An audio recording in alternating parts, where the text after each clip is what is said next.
Bismillahirrahmanirrahim. Assalamualaikum warahmatullahi wabarakatuh. Dalam video ini akan dibongkar bagaimanakah menyusun pengelolaan kinerja guru pada sisi praktek pembelajaran. Untuk menyusun praktek pembelajaran, maka indikatornya perlu dilihat terlebih dahulu dari rapot pendidikan di masing-masing sekolah dengan menekan tombol rapot pendidikan statik Anda. Di sini bisa dilihat dimensi kualitas pembelajaran yang perlu diperbaiki, antara lain ada dimensi manajemen kelas. Selanjutnya dimensi dukungan psikologis. Dan yang ketiga, dimensi metode pembelajaran. Jika pada rapot pendidikan, dari tiga dimensi ini ada yang memiliki nilai kurang, maka akan diprioritaskan untuk memprogram dimensi yang masih kurang. Kebetulan pada rapot pendidikan dalam video ini, seluruh dimensi sudah bernilai baik, sehingga guru yang ada di sekolah ini tidak ada prioritas yang diarahkan oleh sistem. Dari tiga dimensi tersebut ada 8 indikator yang Bapak Ibu bisa memilihnya, antara lain dari dimensi manajemen kelas terdiri dari 2 indikator, yaitu penerapan disiplin positif dan keteraturan suasana kelas. Selanjutnya, pada dimensi dukungan psikologis terdapat umpan balik konstruktif, kemudian perhatian dan kepedulian.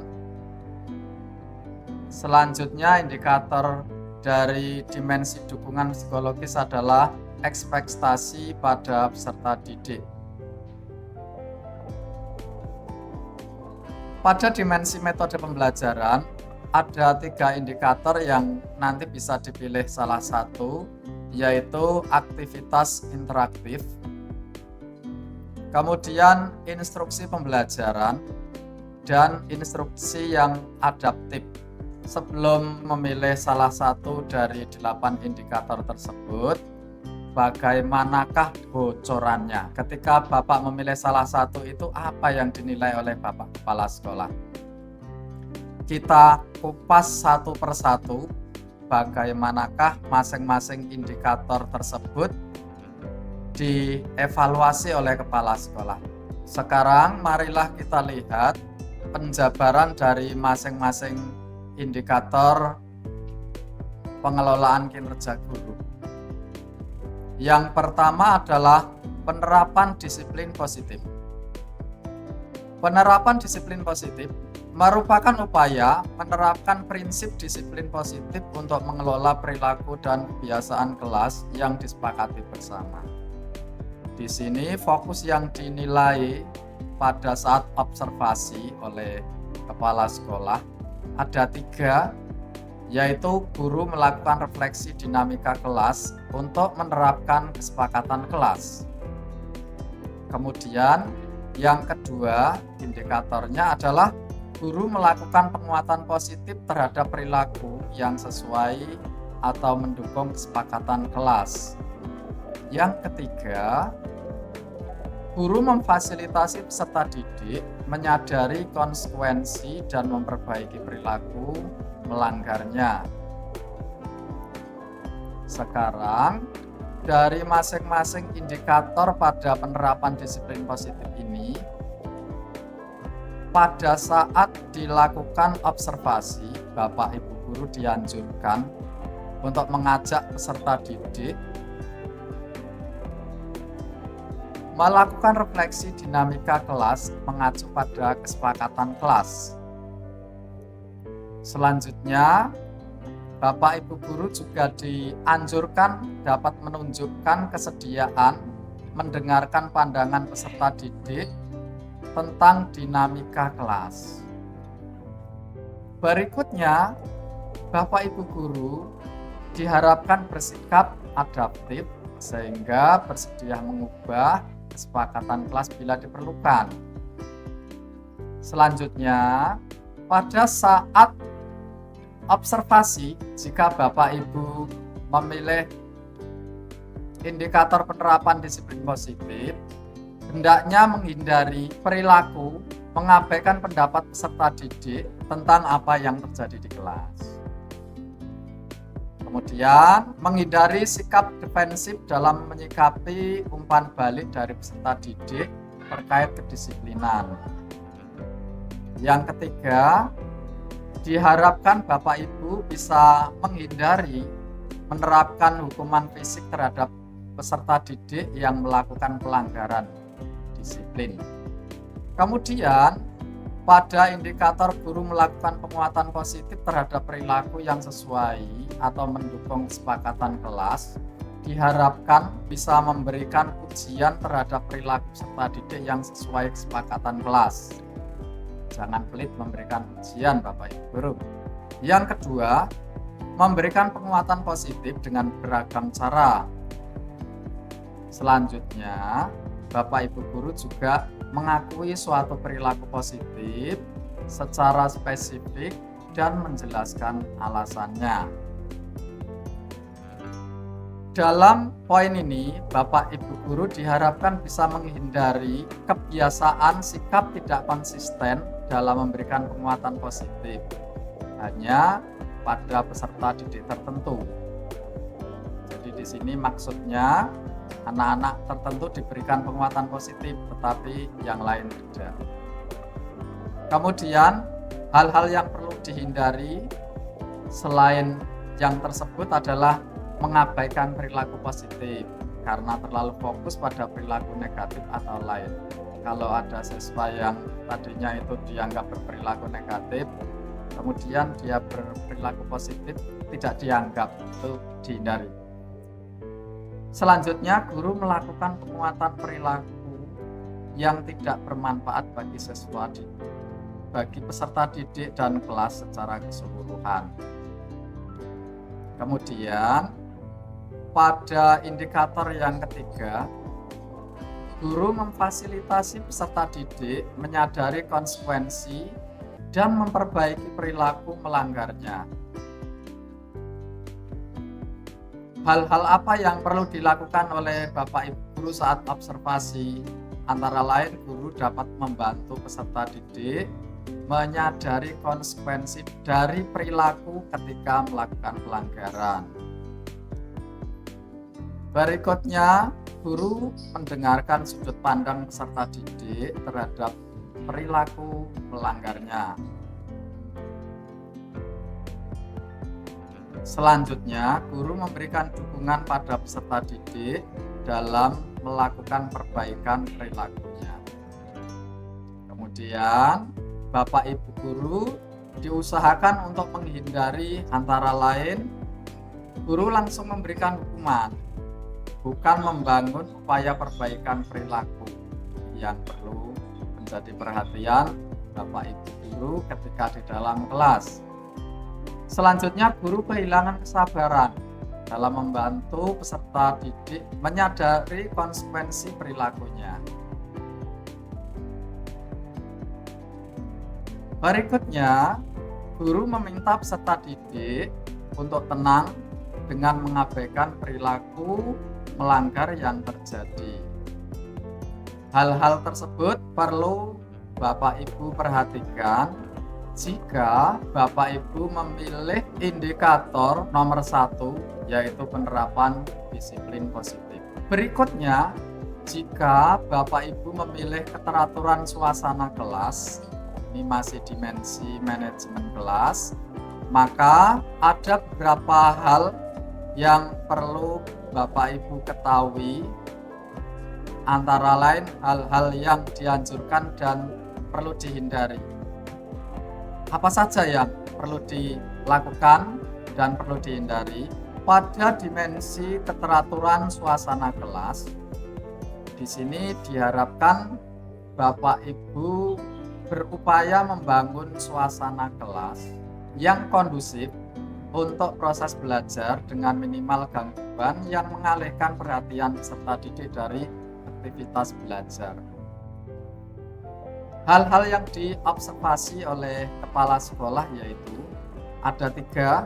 1. Guru melakukan komunikasi positif untuk membangun suasana kelas yang kondusif. Pada poin ini, perilaku yang dianjurkan adalah guru memanggil murid dengan menyebut namanya.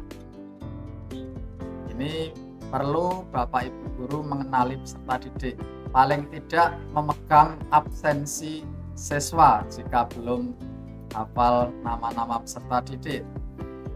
Yang kedua, guru menyampaikan harapan positif terhadap kelas. Selanjutnya, guru melakukan aktivitas yang mencairkan suasana kelas. Kelas tidak dibuat tegang dan siswa ketakutan. Hal-hal yang perlu dihindari jika Bapak Ibu guru memilih keteraturan suasana kelas, yaitu guru memanggil murid dengan sebutan yang merendahkan.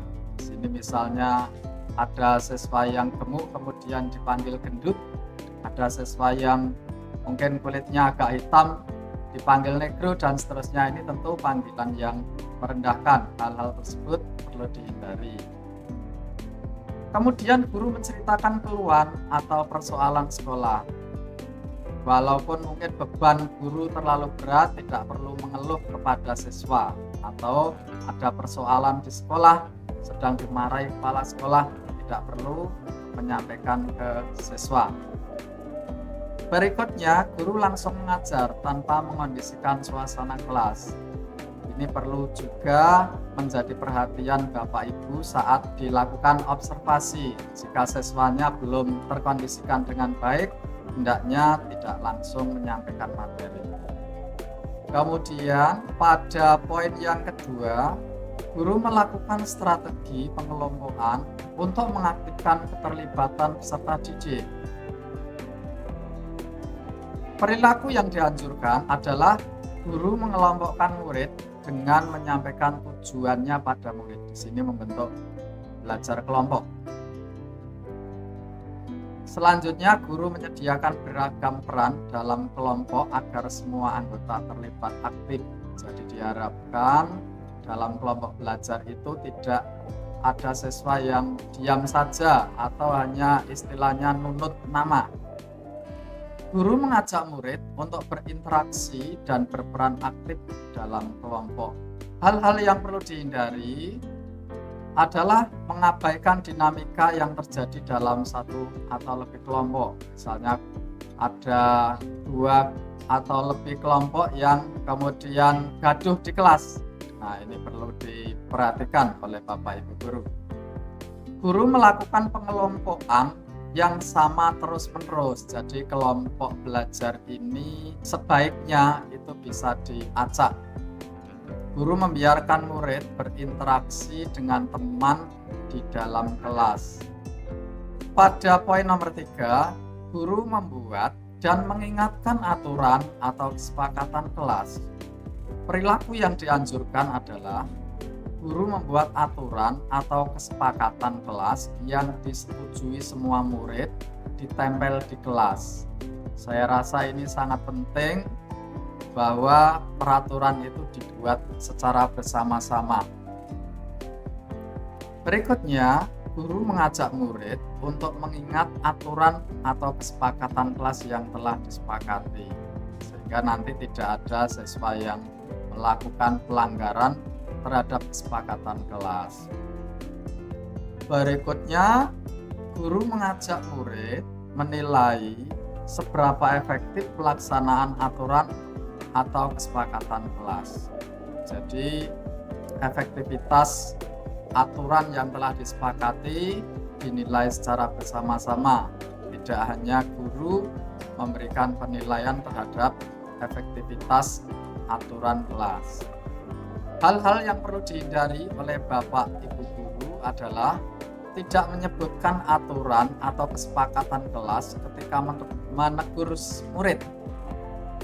Kemudian, guru melanggar aturan atau kesepakatan kelas tanpa mengakuinya. Kalau siswa diwajibkan untuk menaati peraturan, guru juga harus mentaati peraturan bersama. Guru menetapkan aturan kelas tanpa mendiskusikan dengan murid. Ini membuat aturan sepihak juga perlu dihindari di dalam kelas. Demikian Bapak Ibu yang perlu dilakukan dan dihindari apabila memilih indikator nomor 2, keteraturan suasana kelas. Berikutnya adalah indikator umpan balik konstruktif. Indikator ini merupakan dimensi dukungan psikologis. Bagaimanakah penjabaran umpan balik konstruktif pada saat dilakukan supervisi? Jika Bapak Ibu memilih indikator umpan balik konstruktif, diharapkan bisa melakukan upaya penyampaian informasi tentang kemajuan proses dan capaian pembelajaran peserta didik untuk menumbuhkan motivasi belajar intrinsik. Ketika Bapak Ibu memilih indikator ini, maka fokus perilaku yang diobservasi di dalam kelas adalah 1. Guru memberikan umpan balik spesifik dan berorientasi pada tujuan. Pada poin ini, perilaku yang dianjurkan, guru memberikan umpan balik dengan menyebut spesifik bagian tugas yang dinilai bagus atau perlu perbaikan. Kedua, guru menghubungkan umpan balik dengan tujuan pembelajaran yang hendak dicapai. Berikutnya, guru menggunakan pertanyaan untuk membantu peserta didik memunculkan ide perbaikan. Pada poin pertama ini, perilaku yang perlu dihindari adalah Bapak Ibu guru memberikan umpan balik dengan kata-kata yang terlalu umum. Ini akan menyulitkan pemahaman siswa. Selanjutnya, guru memberi umpan balik negatif tanpa membantu peserta didik menemukan ide perbaikan. Jadi kalau misalnya ada siswa memberikan jawaban yang tidak benar, maka tidak perlu diberikan umpan balik yang negatif. Berikutnya, guru memberikan umpan balik dengan menggunakan bahasa yang terlalu sulit. Tentu ini perlu disesuaikan dengan pemahaman siswa. Jika siswa masih setingkat SMP, tidak perlu menggunakan bahasa-bahasa tingkat tinggi yang tidak dimengerti siswa. Poin kedua adalah guru memberikan umpan balik yang fokus pada proses atau usaha peserta didik. Hal-hal yang perlu dilakukan oleh Bapak Ibu guru terkait dengan poin tersebut adalah memberikan umpan balik fokus pada usaha peserta didik untuk refleksi dan perbaikan. Selanjutnya, guru menjelaskan keterkaitan usaha dengan hasil yang mungkin dicapai. Yang ketiga, guru membantu peserta didik melakukan refleksi terhadap usaha yang dilakukannya. Hal-hal yang perlu dihindari pada poin yang kedua ini adalah guru menyampaikan umpan balik yang hanya berfokus pada hasil akhir. Selanjutnya, guru tidak menyediakan kesempatan pada peserta didik melakukan perbaikan. Kemudian yang ketiga, guru menggunakan pandangan subjektif dalam memberikan umpan balik. Selanjutnya, pada poin yang ketiga, guru menunjukkan kesediaan mendiskusikan umpan balik dengan peserta didik.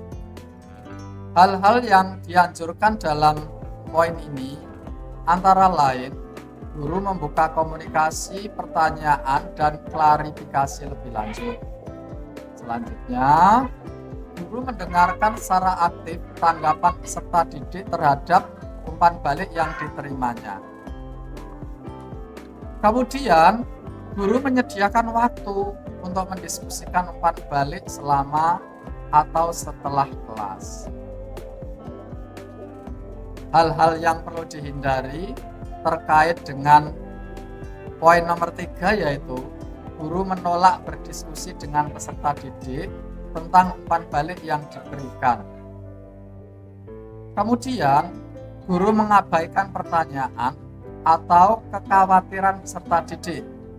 Jika ada siswa yang bertanya, maka guru harus menjawabnya, memberikan umpan balik.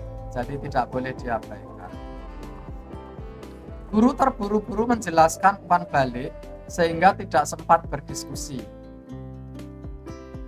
Ini adalah hal-hal yang perlu dilakukan dan dihindari pada saat observasi jika Bapak Ibu memilih indikator umpan balik konstruktif. Selanjutnya adalah indikator yang masih dalam dimensi dukungan psikologis. Nomor 2 adalah perhatian dan kepedulian. Bagaimanakah penjelasan dari indikator ini? Pada indikator perhatian dan kepedulian, berupaya pemberian perhatian dan dukungan sesuai dengan kebutuhan belajar setiap peserta didik untuk menumbuhkan motivasi belajar intrinsik. Pada indikator ini terdiri dari 3 poin, yaitu guru menunjukkan empati untuk mendapatkan pemahaman utuh tentang peserta didik. Berikutnya, apa yang perlu dilakukan oleh guru terkait poin ini? Guru memberikan perhatian penuh ketika peserta didik berbicara. Berikutnya, guru mengajukan pertanyaan lanjutan untuk mendapatkan pemahaman. Yang ketiga, guru menunjukkan pengertian terhadap sudut pandang peserta didik. Ada beberapa hal yang perlu dihindari terkait poin ini, yaitu guru mengabaikan pendapat atau perasaan peserta didik. Ini perlu menjadi perhatian serius oleh Bapak Ibu pada saat dilakukan observasi. Guru memberikan penilaian negatif terhadap pendapat peserta didik. Apapun pendapat peserta didik, hendaknya kita tanggapi dengan baik. Berikutnya, guru tidak memberikan kesempatan peserta didik untuk menyampaikan pendapat.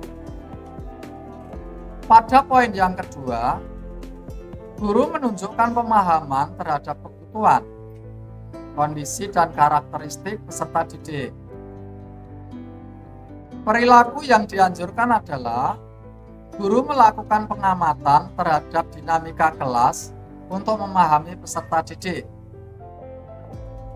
Yang kedua, guru melakukan interaksi positif yang menghargai keunikan peserta didik. Kemudian, yang ketiga, guru meminta pendapat dan umpan balik dari peserta didik. Hal-hal yang perlu dihindari adalah guru bertindak berdasarkan asumsi tanpa menggali fakta terkait peserta didik. Ini tentu perlu menjadi perhatian bagi Bapak Ibu. Guru bersikap kaku dalam pembelajaran yang mengabaikan kebutuhan peserta didik. Selanjutnya, hal-hal yang perlu dihindari adalah guru menghindari masukan atau umpan balik dari peserta didik. Jadi kalau diberi masukan ya jangan menghindar, itu maksudnya. Kemudian poin yang terakhir, poin ketiga, guru mengakui dan menghargai usaha yang ditunjukkan peserta didik. Apa saja yang perlu dilakukan? Pertama, guru menunjukkan minat atau keingintahuan terhadap aktivitas yang dilakukan murid. Berikutnya, guru memberikan pujian terhadap usaha bukan hasil akhir yang ditunjukkan oleh peserta didik. Selanjutnya, guru menyampaikan dukungan terhadap usaha peserta didik di depan kelas. Hal-hal yang perlu dihindari oleh Bapak Ibu guru adalah guru meremehkan usaha-usaha yang dilakukan peserta didik. Ini tidak boleh dilakukan. Guru memberikan pujian yang terlalu umum atau berlebihan. Ini juga perlu dihindari.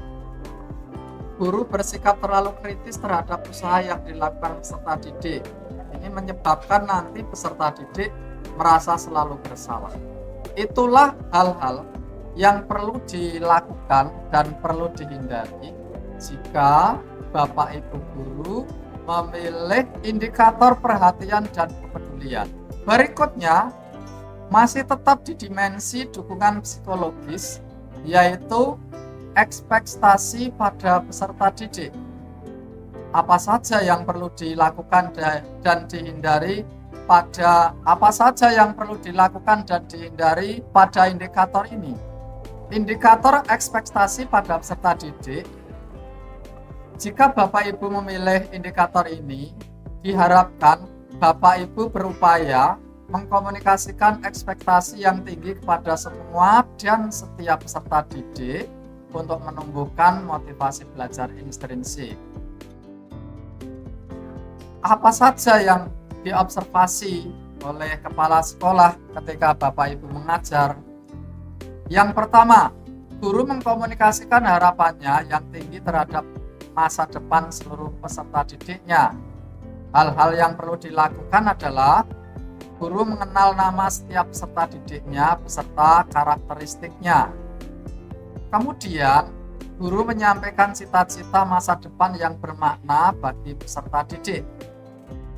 Dan yang terakhir dari poin nomor 1 yang perlu Bapak Ibu lakukan adalah mendiskusikan harapan positif peserta didik tentang masa depannya. Hal-hal apa saja yang perlu dihindari, yaitu guru menyebutkan perilaku-perilaku negatif peserta didiknya. Jika menemukan perilaku atau sikap-sikap yang tidak baik pada peserta didiknya, tidak perlu disebut-sebut. Guru menjelaskan harapan-harapan yang tidak relevan dengan peserta didik. Guru mengabaikan potensi peserta didik karena lebih fokus pada kelemahannya. Setiap orang pasti punya potensi dan kelemahannya. Oleh karena itu, diharapkan guru untuk menonjolkan potensinya daripada menonjolkan kelemahannya. Pada poin yang kedua, guru mengkomunikasikan harapan positif terhadap semua peserta didik secara setara dan tanpa diskriminasi. Apa saja yang perlu dilakukan? Guru menyampaikan harapan positifnya secara terbuka dan berlaku bagi semua peserta didik. Yang kedua, guru memberikan dukungan tambahan pada peserta didik yang sudah berusaha meski belum berhasil. Kemudian yang ketiga, guru menyebutkan potensi peserta didik meski peserta didik sendiri tidak menyadarinya. Hal-hal yang dihindari terkait poin nomor 2, guru menyampaikan harapan positif hanya pada peserta didik tertentu saja. Guru mengulang harapan-harapan positif tertentu yang hanya relevan dengan sebagian peserta didik. Kemudian, guru menyebutkan potensi peserta didik yang terlihat menonjol saja. Yang ketiga adalah guru memberikan tantangan yang bermakna disertai motivasi untuk mencapainya. Perilaku yang dianjurkan, guru berdiskusi dengan peserta didik tentang tujuan hidup atau cita-cita mereka. Selanjutnya, menyediakan tantangan belajar yang relevan dengan pembelajaran dan bermakna bagi peserta didik. Kemudian, menunjukkan keyakinan berulang kali bahwa peserta didiknya mampu mengatasi tantangan belajar. Hal-hal yang perlu dihindari adalah memberikan tantangan belajar, tapi tidak memberikan motivasi.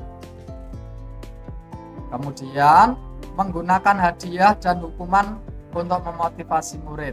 Justru memberikan hadiah ini berefek tidak baik. Mengkomunikasikan kompetisi dalam kelas secara berlebihan.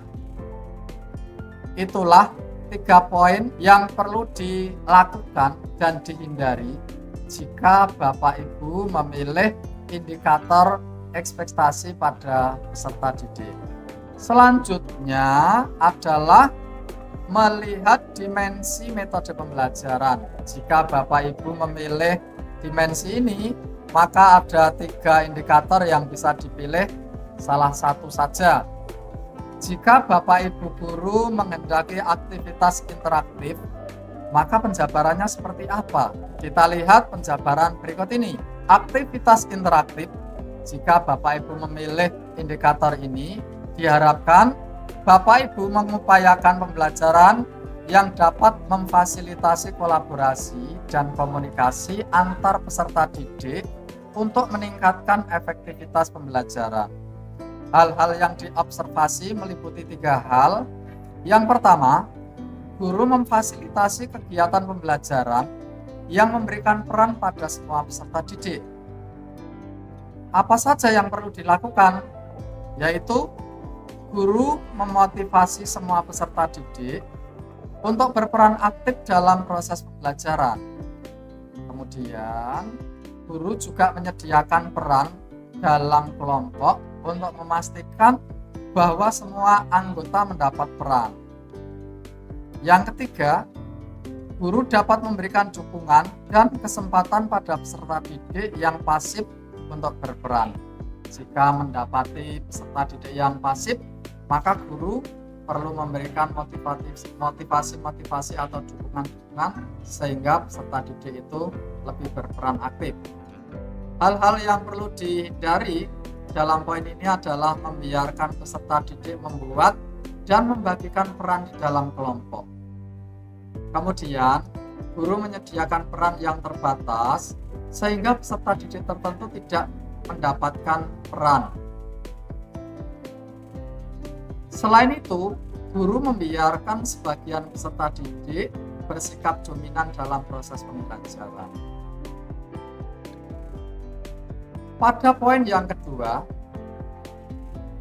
guru mengajukan pertanyaan yang menstimulasi proses diskusi dan berpikir kritis.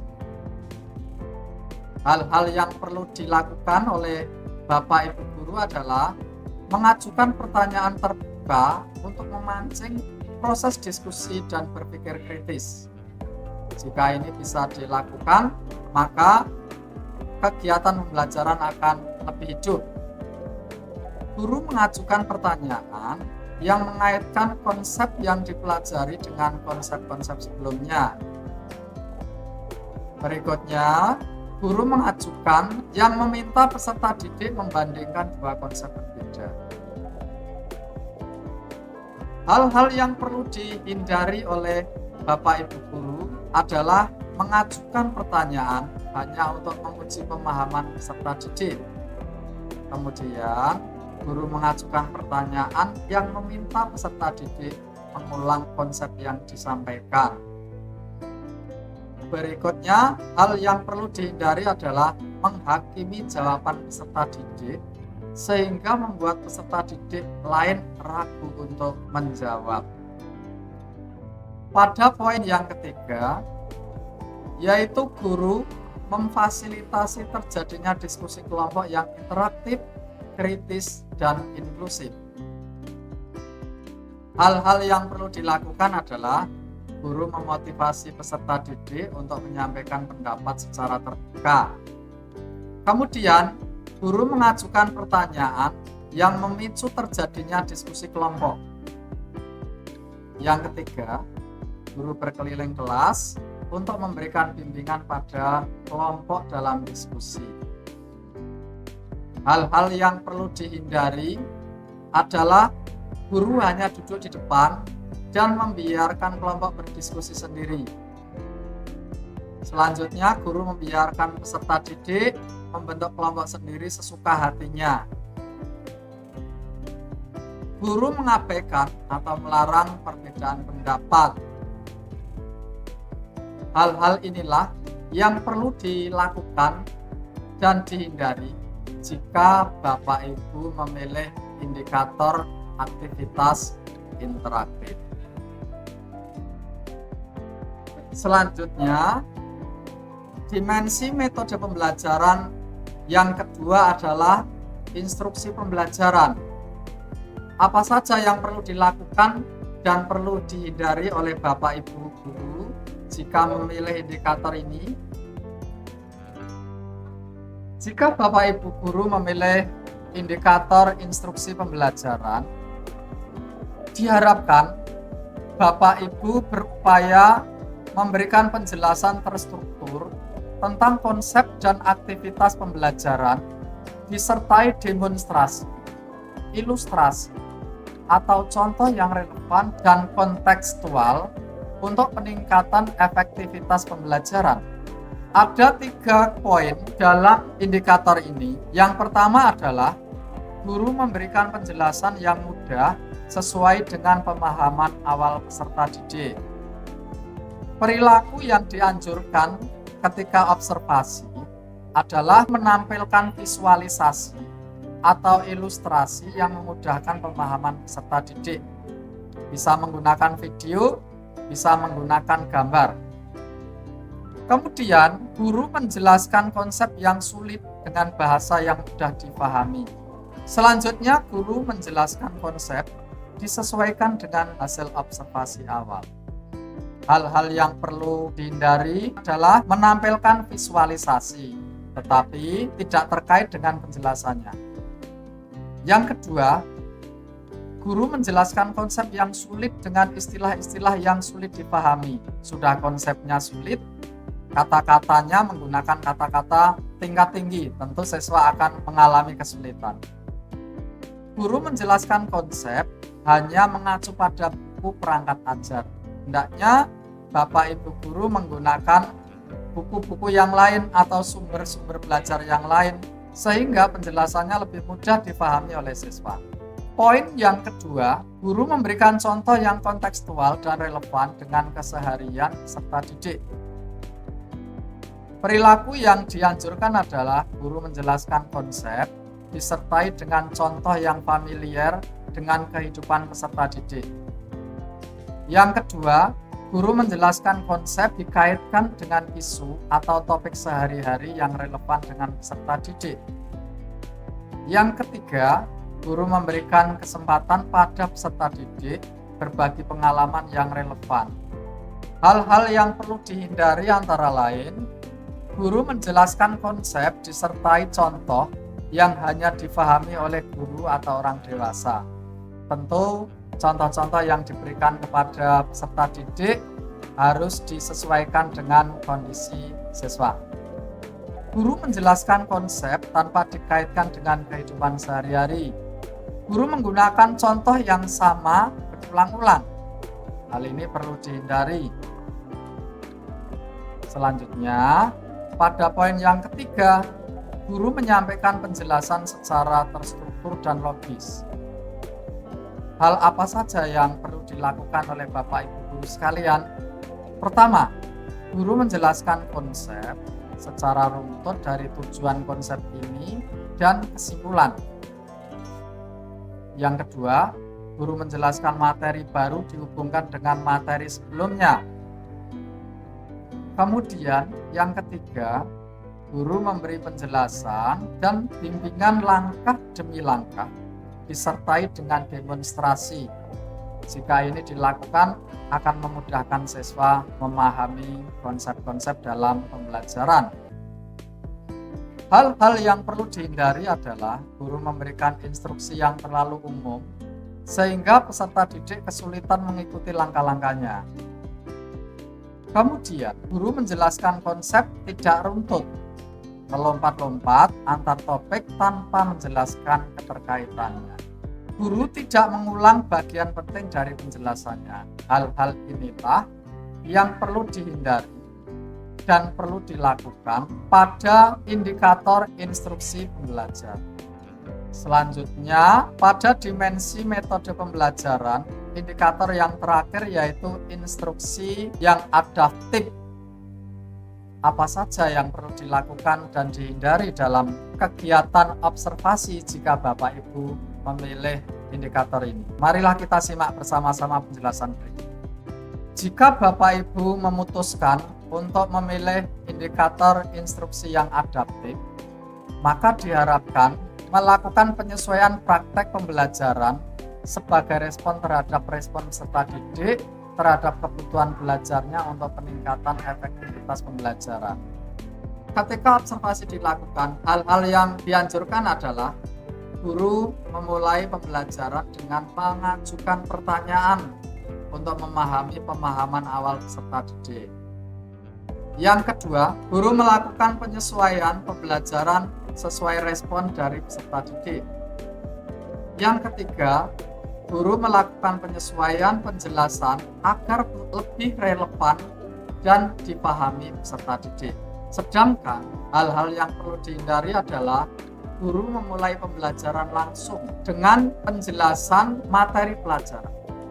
Yang kedua, guru menyampaikan materi pelajaran tanpa disesuaikan dengan respon peserta didik. Yang ketiga, guru mengabaikan respon peserta didik dengan meminta mereka diam untuk menyimak. Berikutnya, poin yang kedua, melakukan penyesuaian pembelajaran mengacu kondisi, kebutuhan, dan karakteristik peserta didik. Hal-hal yang perlu dilakukan, guru menggunakan strategi pembelajaran berdasarkan hasil asesmen awal atau asesmen diagnosis. Kedua, guru melakukan diferensiasi pembelajaran dengan setidaknya 2 metode berbeda. Yang ketiga, guru menyediakan dukungan belajar bagi peserta didik yang membutuhkan. Hal-hal yang perlu dihindari oleh Bapak Ibu guru adalah mengabaikan adanya perbedaan karakteristik, kebutuhan, dan kondisi awal peserta. Berikutnya, guru menggunakan hanya satu strategi pembelajaran yang dikuasainya. Berikutnya, guru menerapkan strategi pembelajaran yang kaku, sebatas menerapkan perangkat saja. Kemudian, pada poin yang ketiga, guru merefleksikan praktek pembelajaran yang melibatkan peserta didik. Hal-hal yang dapat dilakukan adalah mengkomunikasikan analisis terhadap hasil asesmen formatif. Kemudian, guru mengkomunikasikan hasil survei umpan balik terhadap praktek pembelajaran. Yang ketiga, guru memandu diskusi refleksi untuk menilai efektivitas praktek pembelajaran. Hal-hal yang perlu dihindari adalah menyangkal umpan balik yang disampaikan peserta didik. Kemudian, melakukan asesmen formatif tanpa mengkomunikasikan hasilnya. Dan yang terakhir, guru membagikan tugas yang sudah dinilai tanpa ada catatan umpan balik. Hal-hal inilah yang perlu dilakukan dan dihindari oleh Bapak Ibu guru ketika memilih indikator instruksi yang adaptif dalam menyusun rencana kinerja. Demikian 8 indikator rencana pengelolaan kinerja guru telah kita bongkar bersama-sama. Keputusan terakhir ada di tangan Bapak Ibu guru semua untuk memilih satu di antara 8 indikator yang sudah dijelaskan tersebut. Demikian, semoga bermanfaat. Kurang lebihnya mohon maaf. Wassalamualaikum warahmatullahi wabarakatuh.